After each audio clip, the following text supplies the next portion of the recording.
สังโฆสามีจิตปฏิปันโตภะคะวะโตสาวกสังโฆยะติทังจัตตาปุริสายุภานิอาถาปุริสาโบกาลังเอสะภะคะวะโตสาวกสังโฆหุนายโยปาหุนายโยทัพพิลาขออนุญาตประกาศประชาสัมพันธ์นะครับหมายรถทะเบียนหมายเลข7 กไก่นะครับ7 กไก่กนะครับ7 กนะครับ7607นะครับอาชีพสีขาวนะครับ7 กไก่กระหัง7207ครับผมวิเดชจารณสัมปันโนสุขโตอนุตตรปุริสธรรมสารสาเทวะเดี๋ยวค่อยๆเข้านะครับค่อยๆเข้านะครับติโสวะโตภะคะวะค่อยๆเข้าไปนะครับโมสังเกติอาคาติโกเอหิปัสสิโกโตมานายิโกปัจจาเวหิอาโกวิโยหิติสุปฏิปันภะคะวะโตสาวกสังโฆชุติภะโมภะคะวะโตสังโฆยะปฏิปันที่สะถือว่าเป็นของสูงพอตกลงมีค่าเป็นของสกปรกสังโฆสามีจิปฏิปันภะคะวะโตสัพพะโตเมื่อตามร่วมกดลงไปสู่พื้นกลายเป็นของสกปรกไม่ใช่ของสะอาดริปุริสัยุทธานิอาคาปุริสาโมหะลาเอสัพพะกาวะโตสาวกสังโฆถือว่าเป็นของสูงเป็นคนศีรษะเมื่อตัดขาดไปแล้วกลายเป็นของทิ้งสกปรกทินาโยปัญชลิอารานิโยโนตาลังโมยะเอตาโลกาสันติติปิโสภะคะวะอะระหังสัมมาสัมพุทโธเวชาจารณะสัพพันโนสุขโตโลกวิทูอนุตตรปุริสธรรมสารติสัทธาเทวมนุสานังพุทโธภะคะวะติสวากขาโตภะคะวะตาธัมโมสันทิติโกอาการิโกเอหิปัสสิโกมานายิโกปัจจตังเวทิตาภูเรโยหิติสุปฏิปันโนภะคะวะโตสาวกสังโฆชุปฏิปันโนภะคะวะโตสาวกสังโฆยายะธัมโมภะคะวะโตสาวกสังโฆสัพเพติปฏิปันโนภะคะวะโตสาวกสังโฆยะติทังจาริปุริสายุคานิอาภาปุริสาโมหะลาเอสัพพะคะวะโตสาวกสังโฆหุนายโยปาหุนายโยทัพพินายโยปัญช ริการณิโยอนุตตรังปุญญเขตโลกัสสะทิติปิโสภะคะวาสัมมาสัมพุทโธวิชาจารณะปานโนสุขโตโลกวิโตปุริสารามาสารติสัทธาเทวมโตสานาพุทโธพระภวติสวาคาโตภะคะวะตาธัมโมสันติโกอาการิโกเอหิมาจิตโตตุปานะยิโกปัจจตังเมริอาโตวิญโยหิติสุปฏิปันโนภะคะวะโตสาวกสังโฆ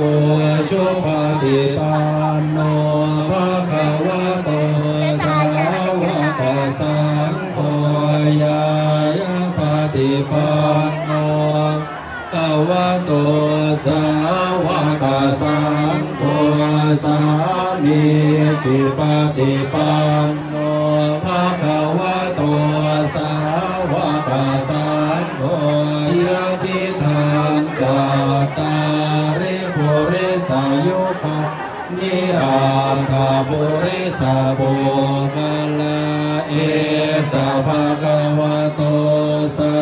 วกสังโฆอาหุนายโยปาหุนายโยทักขินายโยจาริการณิโยอนุตตรังปุญญเขตังโลกัสสะทิติปิโสภะคะวาอะระหังสัมมาสัมพุทโธวิชาจารณะสัมปันโนสุขโตโลกวิโทหานุตตโรปุริสธรรมสารติสัทธาเทวมนุสานังพุทโธภะคะวาติสวากขาโตภะคะวะตาธัมโมสันติโกอาการิโกเอหิปัสสิโกโอปานายิโกปัจจตังเวทิตาโมวิญโยหิติสุปฏิปันโนภะคะวะโตสาวกสังโฆชุปฏิปันโนภะคะวะโตสาวกสังโฆยายาปฏิปันโนภะคะวะโตสาวกสังโฆสามีจิปฏิปันโนภะคะวะโตสาวกสังโฆยะทิทางจัตตาริปุริสายุคานิอาปุริสาโภคลาเอสะภะคะวะโตสาวกสังโฆโหนายโยปาโหนายโยทักขินายโยปัญจริการณิโยอนุตตรังปุญญเขตังโลกัสสะทิติปิโสภะคะวะอะระหังสัมมาสัมพุทโธวิชาจารณะสัมปันโนสุขโตโลกวิโทหานุตตโรปุริสธรรมสารติสัทธาเทวม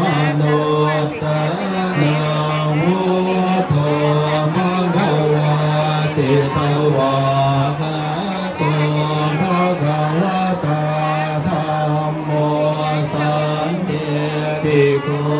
อาการิโกเอหิปัสสิโกโอมปานายิโกปัจจตังเวเตตังโอเวโยเอติสุปฏิโนภะคะวะโตสาวกสังโฆ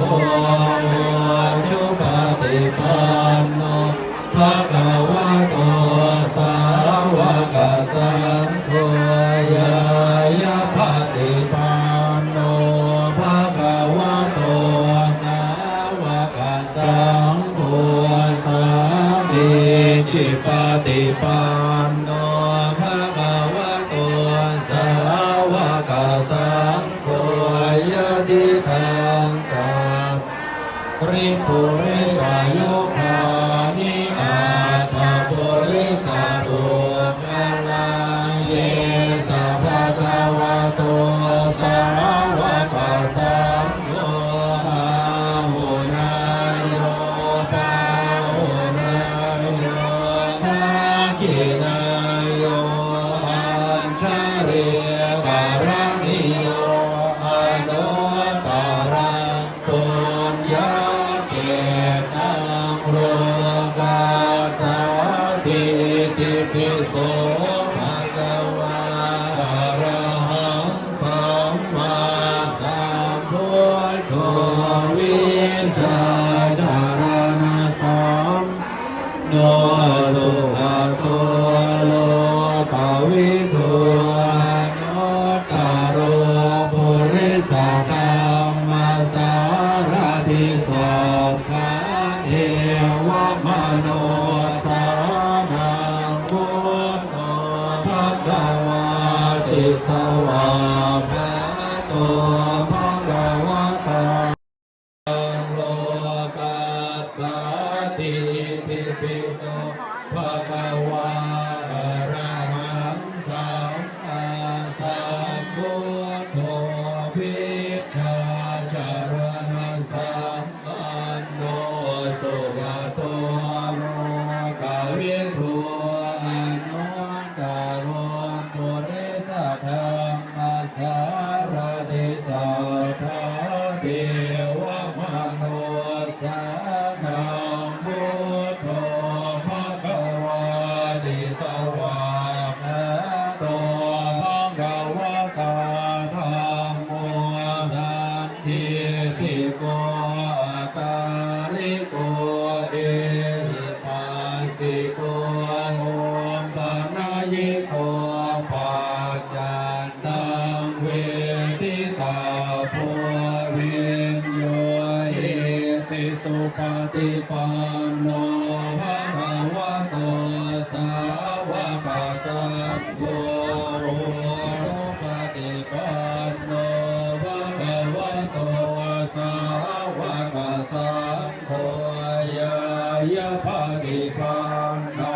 ภะคะวะโตสาวกสังโฆสามีจิปฏิปันโนภะคะวะโตสาวกสังโฆยะติทังจัตตาริปุริสายุคานิอาตาปุริสาบุคลาเยสัพพะวะโตสาวกสังโฆหุนายโยปาหุนายโยทักขินายโยอัญชาลิการณิโยอนุตตรังปุญญาเกตังโลกัสสะทิติปิโสภะคะวะอะระหังสัมมาสัมพุทโธวิชชาจารณะสัมปันโนสุขโตโลกวิทูอนุตตโรปุริสธรรมสารทิสัทธาเทวมนุสานังพุทโธภะคะวะติสวาภะโตภะคะวะตาธัมโม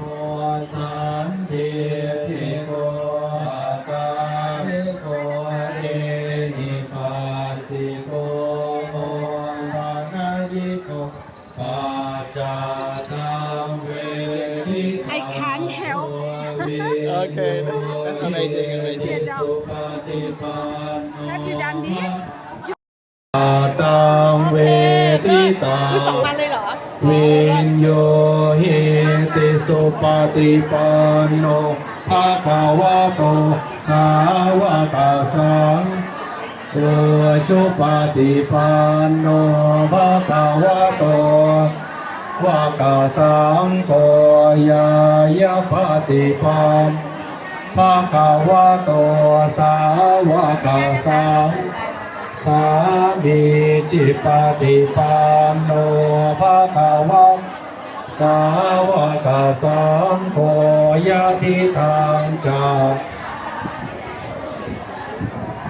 นิอาคาปุริสาปุเอสะภะคะวะโตสาวกสังโฆนาหุรายโยปาโยทากิดายโยอัญชลิการณิโยอนุปุญญาเกตังโลกาติติปิโสภะคะวะอะระหังมาสัมพุทโธวิจารณสัมปันโนสุขโตกวิโทอนุตตโรปุริสัมมาสารทิสัทธาเทวมะสานังพุทโธภะคะวะติสวะโตภะคะวะตาธัมสันทิติโกอาการิโกเอหิปัสสิโกปานายิโกปัจจตังทิตาโพวิญโยหิติสุปฏิปันภะคะวะ โอ้รถติดจ้ะให้ไวจ้ะรถติดจ้ะให้ไว โอชุปฏิปันโนภะคะวะโตวากาสังโฆยายะปฏิปันโนภะคะวะโตสาวกโฆยะทิทังจัตริปุริสายุคานิอัตถาปุริสาปุสัพพะคะวะโตสาวกสังโฆอาโยปาหุนายโยภาคินายโยอัญชลีการณิอนุตตรังปุญญาเขโลกาจจติติปิโสภะคะวะสัมมาสัมพุทโธวิชาจารณะสัมปันโนสุขโต ก็จะส่วนที่เหลือนี้ยัง10ได้อยู่นะคะ เดี๋ยวแม่ชีนั่งก่อนนะคะ เดี๋ยวจะแม่ชีเชิญลุกแล้วให้ลุกเนาะเดี๋ยวหลังจากลุกแล้วแม่ชีจะต้องเอาผมของตัวเองหมอบไปแล้วเดี๋ยวเราไปพบกับช่างแบตเตอรี่ยนท่านช่างแบตเตอรี่ยนรออยู่แล้วนะคะ ไปเก็บผมให้เกลี้ยงเลยนะคะ คิ้วด้วยค่ะช่างแบตเตอรี่ยนมาจากศูนย์ฝึกอาชีพวัดธรรมมงคลนะคะ มาร่วมสนับสนุนมาทำบุญปีที่แล้วก็มาปีนี้ก็มาอยู่ตรงรอบเจดีย์เลยค่ะทยอยไปเพราะว่าจะได้ไม่ต้องไปรอคิวนะคะทยอยลุกแล้วก็ไปได้เลยท่านใดที่ไม่มีใครพอผมแล้วลุกได้เลยนะคะคืนกันไกลวางทานหอบเฉพาะใบบัวห่อผมของตัวเองไปค่ะ หลังจากปิดผมคงเรียบร้อยแบตเตอรี่แค่เก็บเกลี้ยงเกาเรียบร้อยพอใจเรียบร้อยแล้วไปอาบน้ำเปลี่ยนเสื้อผ้าเปลี่ยนชุดได้เลย แต่ถ้าเผื่อใครอยากให้